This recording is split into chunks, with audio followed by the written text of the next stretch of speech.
If I were to, with you, go to a concert, we would experience that exact same concert in a completely different way because we are two individuals with our own social experiences, our own past experiences, our own neurological experiences.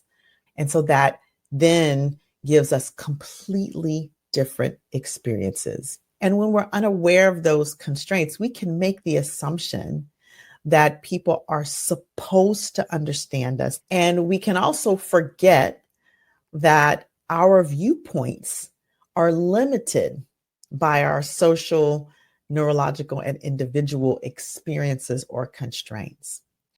Welcome to Behind Beliefs, Behaviors, and the Brain, your communication podcast, where we bring brain science and communication strategy together to transform how we lead, connect, and thrive. I am your host, Dr. Maisha Claiborne, mom, physician, coach, consultant, and lover of all things brain and behavior. I also happen to be a trained expert in cultivating trust and safety through trauma-informed communication. Now, you may be wondering, what the heck does that mean? No worries. On this podcast, you will come to understand it all. Together each Monday, we will explore and uncover what drives our beliefs, shapes our behaviors, and influences our communication, from individual relationships to organizational culture. Each week, we dive into the science behind trust and safety, relating, communicating, and breaking through limiting beliefs that hold us back. So listen up, because whether you're a leader, a parent, a spouse, or just some amazing individual trying to get the tips for operating in your highest self, on this podcast, you will learn how to harness the power of the brain to create real change in your relationships, your leadership, and your life. Tune in every Monday morning, and remember to subscribe so you never miss an episode. Now let's dive in and start reshaping communication from the inside out. It's time to transform, one conversation at a time. Welcome back to another episode. Here, I'm Dr. Maisha. Of course, you know who I am. And I'm excited to talk today about this topic of the three constraints. Now, those of you who follow me on this podcast, who follow me on social media, who listen to me in various contexts and capacities, even those who may have heard me speak on the stage, know that I love to create and talk about the filters that we speak through. And I think it's so important because it's the filters that give our listening, and our listening gives our response. And if we're going to expand our capacity to be flexible in our communication, we need to understand somewhat the mechanism that goes on so that we can interrupt it. Right. So understanding is just the first part. Interrupting it is the most important part. But for some people, like myself, it's hard to interrupt what I don't understand. So being able to break down and notice what's happening in the moment, because I kind of understand the mechanism, allows me to interrupt it in the moment and say, oh, that's this thing happening. And then find another pathway. Additionally, I think it's helpful when talking about our communication and the ways that we can err in communication to understand that sometimes this error is due to lack of awareness, and sometimes it's due to lack of being able to access our internal resources at the time, depending on whether we're feeling activated or feeling if our body's going into that survival response. That can happen when our brain is perceiving danger as distinct from discomfort. Okay. In talking about these constraints, I was reading this book that I love to read books on the industry. And this book is called The Structure of Magic in Language. It talks about these three constraints that give our world, the world in which we experience things, the world in which we listen, and from which we respond, right? So we are all these sort of little energy beings, and we come into each other's spaces, and we bump up against each other's energies in one way or another. But we do that with our own tailored experiences. And so the three constraints are the neurological constraints, the social constraints, and the individual constraints. And I'll kind of go through them fairly quickly and give you the description of what they mean or what they are, but also what does that mean for us? Why is that important, right? So in terms of, let's start with the neurological constraint, right? So we're talking about our nervous system. In this particular way that I'm talking about, in the context that I'm speaking about it, we have our receptors, our sight, the external receptors, right, through which we take in information, our sight, sound, taste, smell, and touch. And then, for some, that's that sixth sense or that intuition. But if we talk strictly about the five sense receptors that we take in information, this is our first constraint. And everyone, and this kind of bleeds a little bit into individual, but everyone has their specific capacity to see certain things, to hear certain things, to feel certain things kinesthetically, to sense certain things, taste and smell. But collectively, as people, there are constraints to our ability to see, hear, smell, taste, and touch. And so if you think about it this way, when there is light and you begin to imagine you have a light on, our eyes can perceive light down to a certain level or up to a certain level. So imagine you have a lamp on, and it's one of those lamps that it's not just a flip off and on switch, but it turns down and it turns up, right? It's a gradation. And so you can turn the lamp all the way down. Imagine you're turning the lamp all the way down until your eyes can no longer perceive the light. Now, that doesn't mean that there's not light there. It's that your eyes cannot perceive the light. In medicine, we do, for people who have diabetes, it can affect the nerves at the tips of the fingers and the tips of the toes. We call it the peripheral nerves. And in diabetics, over time, we do what's called a filament test.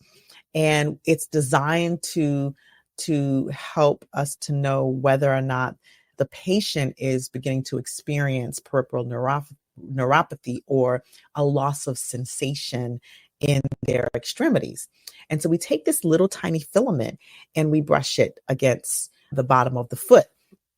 And over time, and if they can feel, we brush it or we kind of touch it. And if they can feel it, then we know that sensation is intact. And so there are, and I don't know, I can't speak to the measurement, but there is a point of which we can no longer perceive touch, even if there is touch there. Even if there is touch there, there is a point where some people have more sensitivity than others, but consider that a filter. And one could say the same thing about smell. There's a point where we can no longer detect. We have no olfactory sense. And there's a point where we can no longer hear. It's like the decibel that maybe a dog can perceive that perhaps we can't perceive, right? Or a decibel below which certain insects can perceive that we cannot perceive. So that first constraint is neurological, right? Consider that. Now, the second constraint is social. So we have this, we all might live in different places and have different experiences, and different societies have different rules about whatever is going on, whatever issue is going on. And so there are collective societal rules, spoken and unspoken. And then there are geographical societal rules, spoken and unspoken. And those represent constraints. If you grow up in a society with a specific unspoken social construct, then when you move into a different social arena, then you're limited by what you grew up with. All right. And so that's the social constraint. And then we have our individual constraints. And the individual constraints speak to individualized experience. So if I were to, with you, go to a concert, we would experience the concert, that exact same concert, in a completely different way, because we are two individuals with our own social experiences, our own past experiences, our own neurological experiences, right? And so that then gives us completely different experiences. Now, given these three constraints, what does that even mean, and why is it even important? As we move through the world, most people are often unaware of not only our own constraints, but the constraints of those with whom we interact. And when we're unaware of those constraints, we can make the assumption that people are supposed to understand us. They're supposed to already know. They're supposed to be a certain way. All right. And we can also forget that our viewpoints are limited by our social, neurological, and individual experiences or constraints. And so this is important because when we are speaking with people, and I was going to bring it back to communication and interaction, because I say this all the time. I truly believe that most things, if not everything, I hesitate to say everything, as a physician, we don't do all or none, right? So most things can be worked out, resolved inside of our communication when it's effective. And when we observe conscious communication, when we bring in the emotional fluency, emotional intelligence, when we are aware of our own constraints, our own filters, and when we are aware that we are speaking to others with their own filters and constraints, right? And so when we are able to recognize our filters, and when we're able to recognize that others have their constraints, then we can begin to navigate miscommunication, missed communication, misunderstanding, and even conflict. We can manage difficult conversations and even normal conversations when we're speaking with people. We can ask and lean into what their experience is so that we can speak into what their experience is, right? And this is the day-to-day usual experience, because we can understand that there will be outliers. There will be exceptions to the rule. But I'm talking about on a day-to-day interacting with people, understanding these constraints allows us to be more compassionate and empathetic with our listening, more compassionate and empathetic with our speaking. And it activates the thought process of, if I'm not understanding, let me clarify what I heard, or let me clarify and confirm that you heard what I said. And when we are able to do that, we're able to keep the dialogue open until we are both on the same page in our communication, right? And that is the essence of expanding communication flexibility, expanding behavioral flexibility, understanding the constraints. You can navigate those constraints rather than allow them to divide or cause division, cause conflict. So with this big picture knowledge, I invite you to go through your day today, just noticing where the constraints are showing up in your own communication, in your own listening, in your own speaking, and navigating through those and naming them for yourself, maybe even naming them to others, like, oh, I noticed that my brain is working this way. Right? Naming them and noticing how that impacts your communication. And this is the work that I do.